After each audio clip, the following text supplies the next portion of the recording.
आपण माने आपणक मांकर कॉल काटी दियंती कि आपण जेतବେଳେ ऑफिस रे थांती आपण को जगह को बुलिया पई जानती आपण को स्थान को जानती आपणक मां को कॉल को आपण काटंती कि हां आपण माने काटंती मु भी काटे अनेक समय रे या हुए जे हमें व्यस्त थाउ मां को कॉल देखिले आम मां को परवर्ती समय रे भी कथा ही जाई परिबा भाबिकरी कॉल काटी दो जेतବେଳେ मांकर कथा आसुची सेतବେଳେ किकू शारदांकर कहानी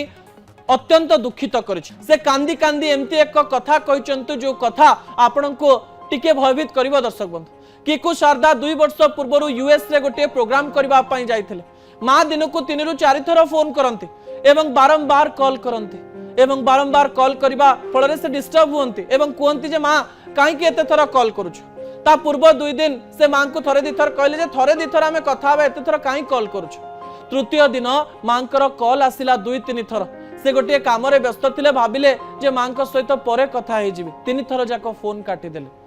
एवं तापरे राति रे जाई जेतेबेले देखंती जे घरु 16-17 टी मिस कॉल अछि एवं मां सहित कथा हबा पई फोन करंती ता तांक मांकर शेष कॉल रहितला शेष समय रे पुओ को कथा हबा पई चेष्टा करथिले हठात देह खराब हला से कहिले तांक परिवार लोकन को जे किकू को टिके फोन लगेई दियो मु किछि समय ता सहित कथा हबा पई चाहूछि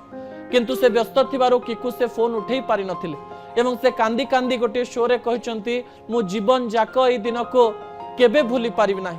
मरिबा पर्यंत मो जीवन में अफसोस रही गला जे मो मां शेष थर पई मो सहित कथा हवा पई चाहिला किंतु मु मो मार फोन उठेई पारिलेनी ठीक समान प्रकार घटना 1.5 मास परे घटिला से जेतेबेले यूएसए रे थिले भारत को आसी नथिले हठात 1.5 मास परे तांको बापांकर वियोग हो जाइतिला कर्म व्यस्तता मध्यरे माँ बापा को से समय दे पारि नथिले फोन रे कथा ही पारि नथिले बापांक सहित भी कथा ही नथिले एवं शेष रे किकू